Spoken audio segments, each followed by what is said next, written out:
गगनपुर नाम का एक गांव था। उसी गांव में मनोहर नाम का एक किसान अपनी पत्नी सीमा के साथ रहता था।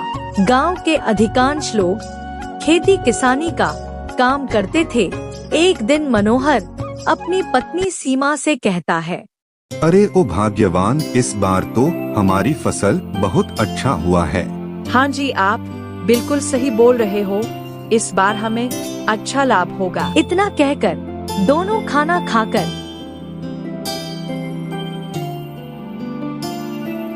सो जाते हैं।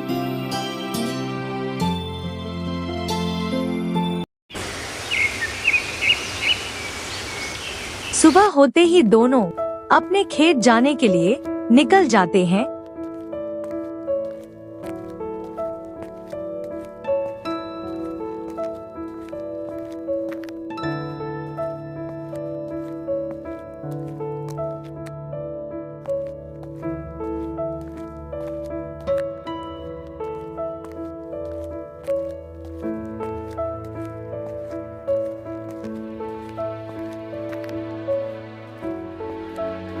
दोनों अपने खेत के पास पहुंचकर देखते हैं कि उसकी फसल लहलहा रहा है। तब वह दोनों अपने काम में लग जाते हैं और काम करने लगते हैं। शाम होते ही दोनों अपने घर की ओर आ जाते हैं।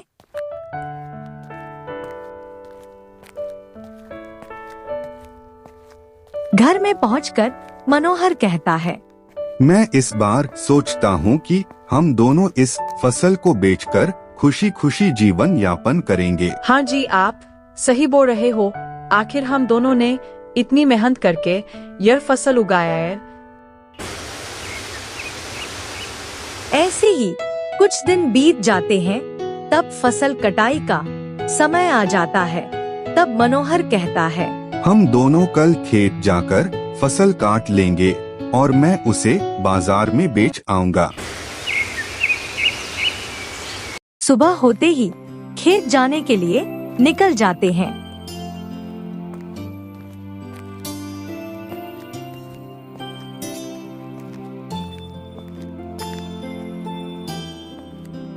और खेत में पहुंचकर फसल की कटाई करने लगते हैं।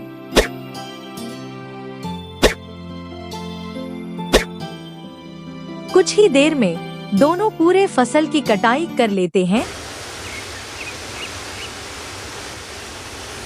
दूसरे दिन मनोहर फसल को बाजार में बेचकर घर आ जाता है।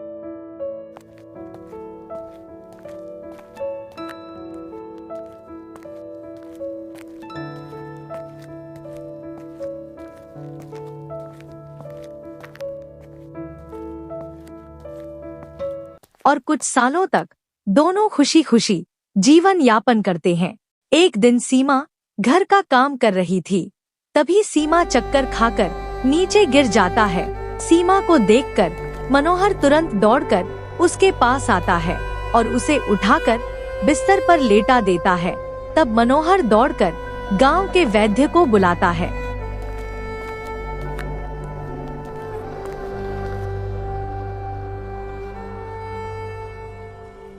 कुछ देर बाद वैद्य मोहन के घर में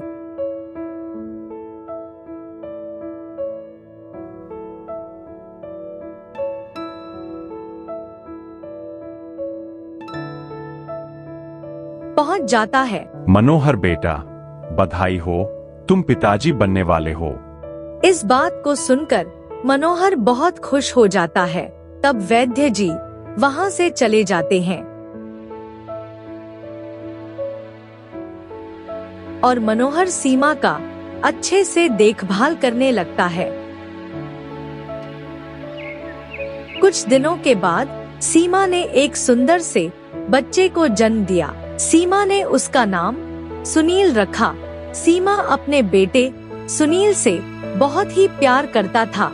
एक दिन मनोहर अपनी पत्नी से कहता है, सीमा, हर बार की तरह इस बार भी फसल की बुवाई का समय आ गया है और मैं अकेला फसल की बुवाई नहीं कर सकता। हाँ जी, आप कह तो सही रहे हो, लेकिन मैं चाह कर भी आपकी मदद नहीं कर सकती हूँ। सीमा तुम ठीक कह रही हो। क्यों ना आप इस बार अकेले ही फसल की बुवाई करो। आपसे जितना फसल उत्पादन होगा हम उसमें ही अपना गुजारा कर लेंगे। सीमा अब हमारे पास वही तो एक सहारा है। इतना कहकर दूसरे दिन मनोहर अकेले ही खेत जाने के लिए निकल जाता है।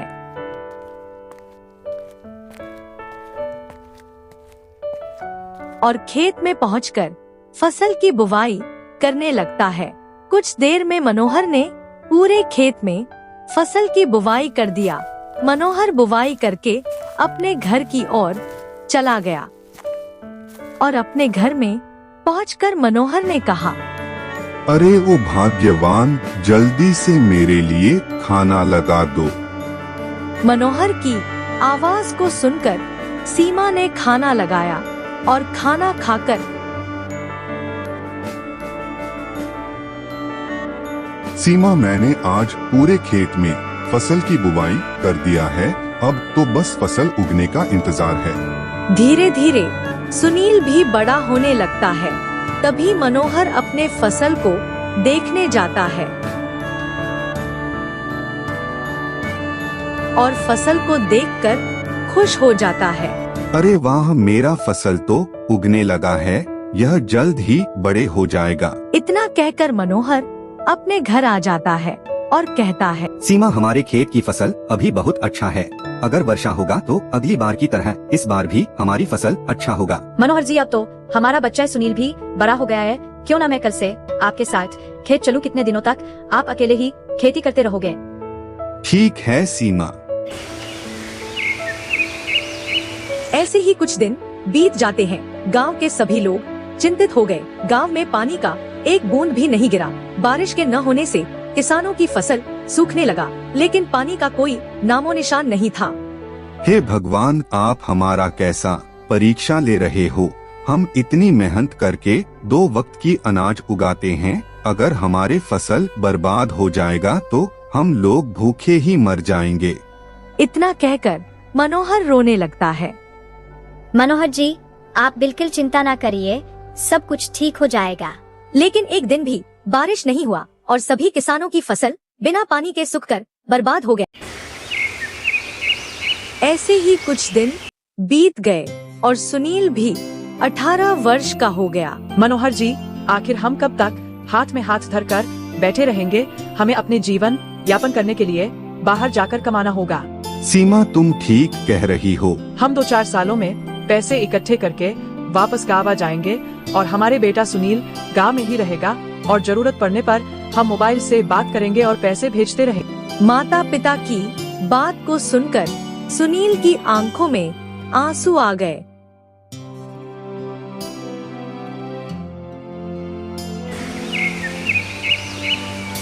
और दूसरे दिन सुनील अपने माता पिता को शहर छोड़ने के लिए स्टेशन चला गया।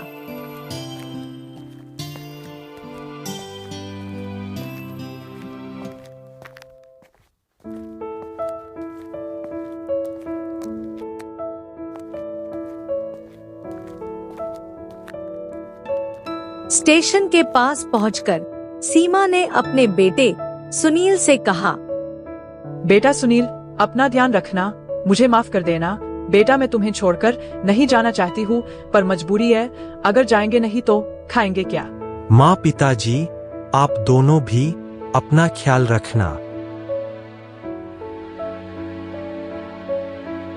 घर आ जाता है के माता पिता सरकंडा नामक शहर में पहुंच जाते हैं और एक किराया के मकान में रहने लगे। मनोहर और सीमा को पास में ही लकड़ी फैक्ट्री में काम मिल गया और वहीं पर काम करने लगे।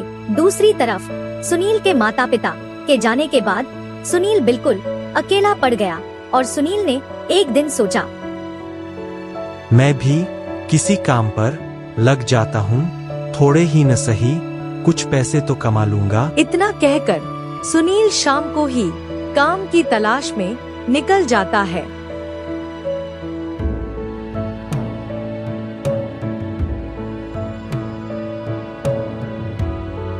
थोड़ी देर बाद उसे एक अनाज का गोदाम दिखाई देता है। तब सुनील उस गोदाम के पास जाता है और वह देखता है कि उस गोदाम में कई लोग काम कर रहे हैं। बेटा तुम कौन हो और यहाँ क्या कर रहे हो? मेरा नाम सुनील है, मैं बेरोजगार हूँ। कृपा करके आप मुझे भी काम पर रख लीजिए। यह बात तो ठीक है, लेकिन तुम कर पाओगे? आप चिंता ना करिए, मैं कर लूंगा। और सुनील उस गोदाम में काम करने लगा। कुछ दिनों तक सुनील अच्छा पैसा भी कमाने लगा।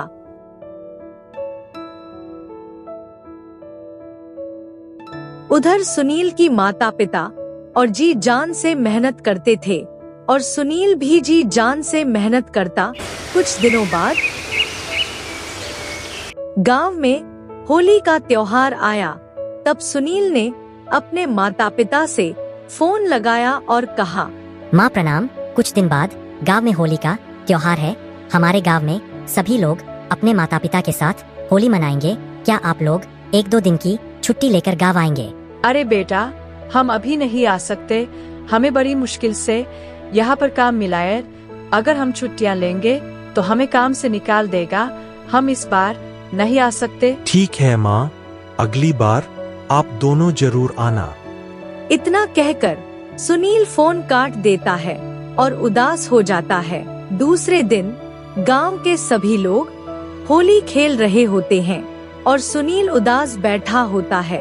तभी सुनील के पास उसका दोस्त जग्गा आता है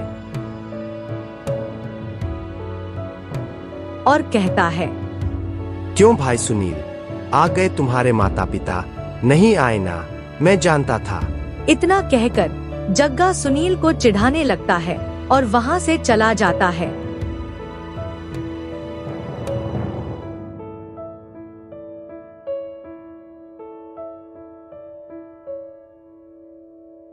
लेकिन सुनील को कोई भी बुरा नहीं लगता है। उसको लगता है कि मेरे माता पिता मजबूर है, वह लोग अगली बार दीपावली में जरूर आएंगे।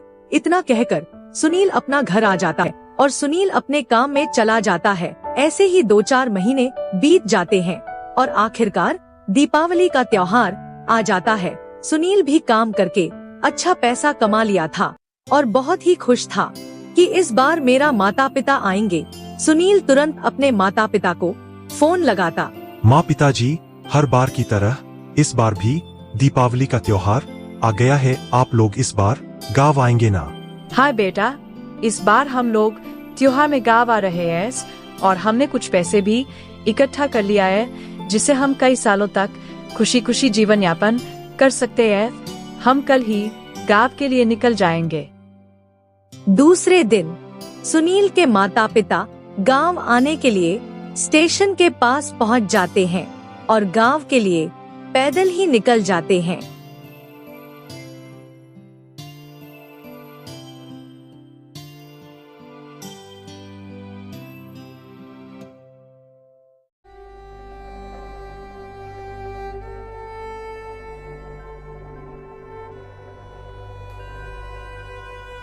तभी रास्ते में उन दोनों का एक्सीडेंट हो जाता है और मनोहर सीमा वहीं मर जाते हैं। इस बात को जानकर सुनील दौड़कर अपने माता पिता के पास पहुंच जाता है और रोने लगता है। माँ पिताजी, आपको यह क्या हो गया? इस बार मैं दिवाली किसके साथ मनाऊंगा? अपने माता पिता को गांव लाकर अंतिम संस्कार कर देता है। माता पिता के जाने के बाद सुनील बहुत ही उदास रहने लगा और वह अपने काम पर भी नहीं जा रहा था। ऐसे ही कुछ दिन बीत जाता है। एक दिन सुनील जब सो रहा था तब सुनील को सपना आया और सपनों में सुनील की माँ कह रही थी, सुनील बेटा, तुम अपने आप को कभी अकेला मत समझना, हम हर समय तुम्हारे साथ हैं। अब तुम बड़े हो गए हो, तुम्हें अपना जीवन स्वयं जीना होगा। कुछ देर बाद सुबह हो जाता है और माता पिता के बात को सुनकर सुनील अपने काम पर भी जाने लगता है और अपना जीवन यापन करने लगता है।